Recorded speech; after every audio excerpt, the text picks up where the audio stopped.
ఈ మధ్యకాలంలో సోషల్ మీడియాలో బాగా వినిపిస్తున్న వారి పేర్లలో యాంకర్ అనసూయ ఒకరు. న్యూస్ రీడర్గా కెరీర్ స్టార్ట్ చేసిన అనసూయకి జబర్దస్త్ మంచి క్రేజ్ ఇచ్చింది. తర్వాత వచ్చిన ఫేమ్స్తో సినిమాల అవకాశం కూడా దక్కించుకుంది. క్షణం, రంగస్థలం, కథనం వంటి సినిమాల్లో నటించి మంచి గుర్తింపు తెచ్చుకుంది. రంగస్థలం సినిమా తర్వాత అనసూయ వెనుతిరిగి చూసుకోవాల్సిన అవసరం లేదు. వరుసగా సినిమాలో నటిస్తూ బిజీ ఆర్టిస్ట్గా మారిపోయింది. హీరోయిన్స్తో సమానంగా అనసూయ క్రేజ్ ఉందంటే ఆమె పాపులారిటీ ఎంత ఉందో అర్థం చేసుకోవచ్చు. యాంకర్గా, హీరోయిన్గా, క్యారెక్టర్ ఆర్టిస్ట్గా ఇలా విభిన్న పాత్రల్లో కనిపిస్తూ మెప్పిస్తుంది. ఆమె కోసమే కొందరు దర్శకులు కథలు రాస్తున్నారంటే అనసూయ ప్రభావం ఎలా ఉందో అర్థం చేసుకోవచ్చు. అందం, అభినయం రెండూ ఉన్న అనసూయకి వివాదాలు కొత్తేం కాదు. బహిరంగంగానే ముద్దులు, హగ్గులు బిగినిస్తూ రచ్చ చేస్తూ ట్రోలింగ్ బారిన పడతారు.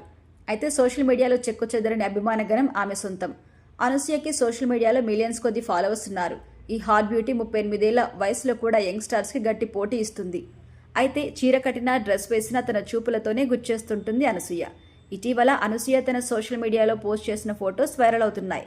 ఇందులో ఆమె 9 గజాల చీర కట్టుకుని ఉంది. ఈ ఫొటోస్తో పాటు ఆమె 9 గజాల చీరల పట్ల తమకున్న ప్రేమను వ్యక్తం చేశారు. అవి రాయల్ లుక్ ఇస్తాయని పేర్కొన్నారు. అయితే ఈ చీరలో ఎంత అందంగా కనిపించినా దాన్ని ధరించినప్పుడు ఎదురయ్యే కొన్ని ఇబ్బందుల గురించి ఆమె సరదాగా పంచుకున్నారు. ముఖ్యంగా బాత్రూంకి వెళ్లడం నిజంగా నరకమని కూడా ఆమె వ్యాఖ్యానించారు. ఇక అనసూయ వ్యాఖ్యలపై నెటిజన్లు పెద్ద ఎత్తున స్పందిస్తున్నారు. చాలా మంది ఫ్యాన్స్ ఆమె నిజాయితీని అభినందిస్తున్నారు. అనసూయ ఏం చెప్పినా నిజంగానే చెప్పేది, ఎప్పుడు ఓపెన్ గానే ఉందంటూ కొందరు ఆమెకు మద్దతు తెలుపుతున్నారు. కొందరు ఈ వ్యాఖ్యలపై సరదాగా స్పందిస్తుండగా మరికొందరు ఇలాంటి విషయాన్ని ఓపెన్ గా చెప్పడం చాలా కరెక్ట్ అంటూ ప్రశంసిస్తున్నారు. అనసూయ ఎప్పుడూ తన అభిప్రాయాలని నిర్భయంగా వ్యక్తం చేస్తారని, ఇది ఆమె ఫ్యాన్స్ కి బాగా నచ్చుతుందని కూడా ఈ స్పందనలు మరోసారి నిరూపించాయి.